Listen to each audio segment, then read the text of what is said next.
government shutdown right now, and our president is shitposting while the vice president is screaming, whining, complaining, and trying to blame Democrats, shift the narrative and say that we're responsible for a potential government shutdown while Republicans, by the way, control everything in Washington the last time I checked. This narrative that Vance is trying to push is so embarrassing for him, but somehow not as embarrassing as what Gavin Newsom just shared in response to JD Vance's lies, a little secret from his dark past that is humiliating tonight as his argument collapses and possibly Donald Trump's term ahead of this shutdown. We're going to get into it all, but before we do, if I could quickly ask you to leave a like on this video, and if you haven't already and you enjoy our channel, to hit that subscribe button because it goes a long way in supporting our work. Now, before we get into JD Vance's meltdown and how Gavin Newsom is humiliating him with a great response, I want to start with what we need to know as the breaking update around this shutdown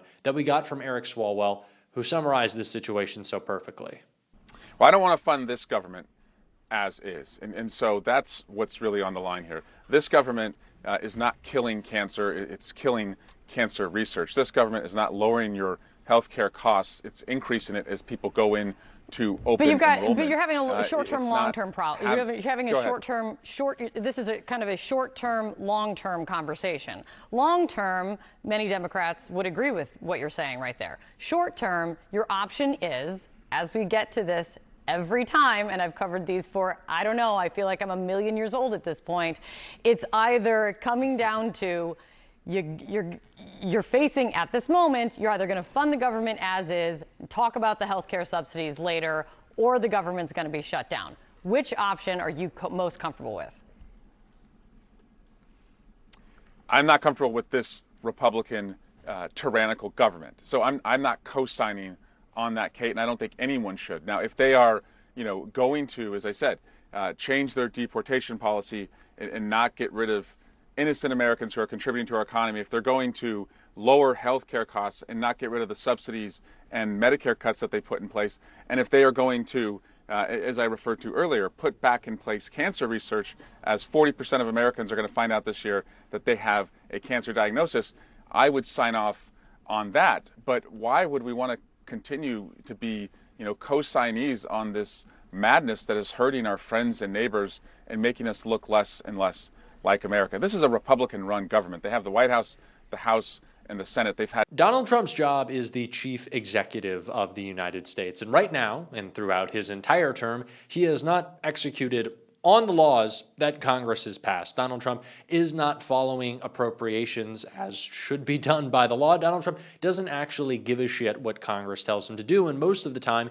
he's telling Congress what to do because John Thune and Mike Johnson don't have backbones. And so it doesn't really make a lot of sense to give Donald Trump another bag of cash for him to say, well, first let me take some and put in my pockets, and then let me do with it as I please. That doesn't make any sense. If Donald Trump is just going to continue to break the laws, why pass them for him to do so? Let's make him feel some pain, and let's make it very clear that we will not negotiate with the White House that is going to use this as an opportunity to strip millions of people of their health care. And that is an argument that JD Vance refuses to engage in and actually is trying to say the opposite in his little meltdown right here that Gavin Newsom ended up responding to. But if you look at the original thing they did with this negotiation, it was a $1.5 trillion spending package, basically saying to the American people, we want to give massive amounts of money, hundreds of billions of dollars to illegal aliens for their health care while Americans are struggling to pay their health care bills. That was their initial foray into this negotiation. We thought it was absurd. We told them it was absurd, and now they come in here saying that if you don't give us everything that we want, we're going to shut down the government. We think that's preposterous. We think it's totally unacceptable, and we think the American people are going to suffer because these guys won't do the right thing. Now, I want to make JD Vance and all of MAGA knows that they can't win on the issue of health care. Donald Trump is going to be stripping coverage away from tens of millions of Americans. There's no amount of meltdowns on Truth Social, distractions, and look over here and look over there that's going to work for them. JD Vance knows this, right? He sounds stupid and he acts like it, but sometimes he's not. He does understand this much. So they're spinning up the narrative that, that they want the money for illegals. That's just not true. Of course, Democrats want everyone in America to have health care, as is a basic human right. But Vance is trying to twist this narrative. It is just not working for him because it's so blatantly false. but also because Democrats like Gavin Newsom are hitting back, not just on that lie, but a different freak out that MAGA is having. I want to take a look at both posts, and then we'll explain it. The White House Rapid Response account said that Democrats want to give $1.5 trillion, including taxpayer-funded free health care for illegals, away. And, of course, Governor Newsom had to shoot down that nonsense, writing false. The vice president isn't being honest. The White House's response when Democrats asked to keep existing health care for Americans, "Go F yourself." Actual quote to Politico. And that was not the only trolling we saw of the vice president, because while MAGA is freaking out over the incredibly popular and fantastic artist Bad Bunny performing at the Super Bowl, Gavin Newsom had a little fun with JD Vance, writing, "I'm boycotting the Super Bowl because Bad Bunny dressed in drag," with a photo of Vance from college with a little interesting garment situation going on. So if you are unfamiliar with the current crisis happening within MAGA, I wish I was as offline as you are, so congratulations. But Bad Bunny is a Latin pop star, one of the best artists out there, maybe the biggest artist in the world right now, and he is going to be headlining the Super Bowl halftime show. This was announced the other night. This is a huge deal. If you're the NFL, it's a really smart business move because it's going to get you a bigger audience for the biggest night of the year for the NFL. Now, Bad Bunny is an incredible artist, and in lots of his music videos, he has experimented with different, breaking different gender norms and just like having fun in the way that he performs. And so once in a while, he's thrown on a dress. He's done a little this and that, something different in his videos, and it drives MAGA crazy because they don't like to see anything that makes them confused or question themselves. Lindsey Graham, I'm looking at you over there.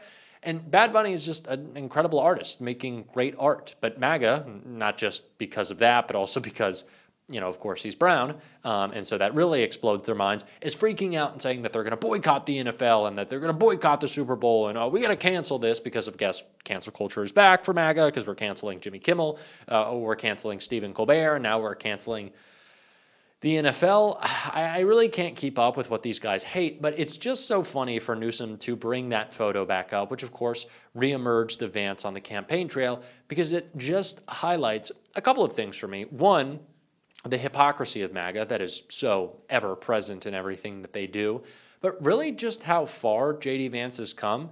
There's nothing wrong with playing a little dress up and having some fun and throwing on a wig if you're at a college party or like anytime. You just kind of do whatever you want. I don't know. Go do what you like. Wear what you want.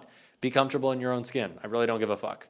And neither did JD Vance at that time, until it became politically expedient for him to care, and for that to be all that he cares about, and to make a big stink out of it. Because JD Vance, in that photo, is wearing a costume, but the real costume of JD Vance is the skin that he wears today, the beard, literally and figuratively, that he covers himself with.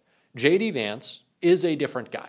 JD Vance has changed his name 4 times. JD Vance has switched religion, I think, 3 times. JD Vance has switched around how he prefers to identify his sexuality. I believe JD Vance is just a chameleon who is after power and climbing a ladder, and it's embarrassing. He is an embarrassment. JD Vance, you stand for nothing. You're a whatever comes out of Donald Trump's ears, which is pudding. You're a big bowl of Trump ear pudding, which I guess is what maybe he likes to be. He wants to be the little pudding of the deer leader. I don't know, but it's a sad life for JD Vance. And I was thinking about this today. When JD Vance eventually does get and then lose, which he might not even get, but when he loses in some form in the 2028 election, whether it be the primary or the general, what is he going to do?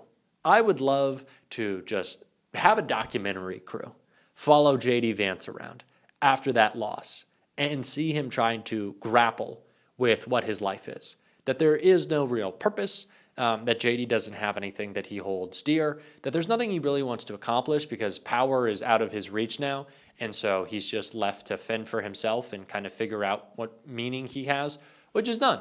And I'm going to enjoy and relish in that because JD Vance is a terrible fucking person, and I despise him, and he despises himself. So really look forward to you working that out, JD. Well, in the meantime, I guess you're going to be attacking the rest of us. And we started with Eric Swalwell calling out the attacks from the Republican Party. I want to finish one of those when he called out Donald Trump's attack on James Comey.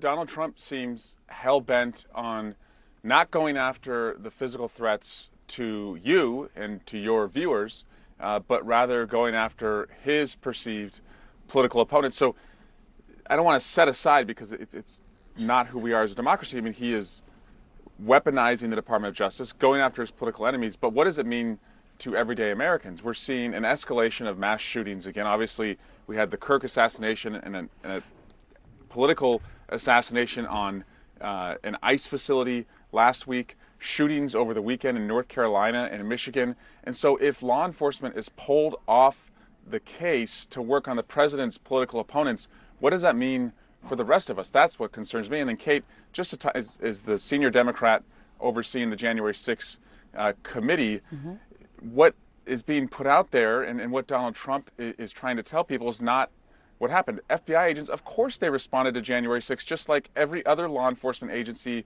was asked to respond that day. They weren't there ahead of time. They responded to do their jobs. And so we're not going to let him erase the heroism of every officer that showed up on January 6th.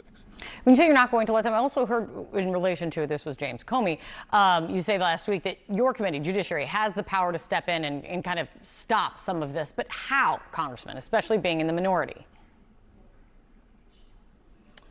Well, first, we are making it clear that we're going into the majority a year from now. We have every intention to do that. And so we will bring oversight, accountability. We will subpoena the Department of Justice, but also private actors who have done these drug deals with the administration, college campuses, entertainment companies, law firms. And so accountability is coming. And so one, it's all coming out. Two, I hope that deters people from doing more of these deals, these one-offs with the president. One other point, though, on Comey, Kate, this happened when Donald Trump was president. So if you're trying to tell me this is not politically motivated, the statement that they're referring to where he allegedly lied, Donald Trump was president. So why didn't you indict him then? The fact that he's indicting him now just makes it look even more politically motivated.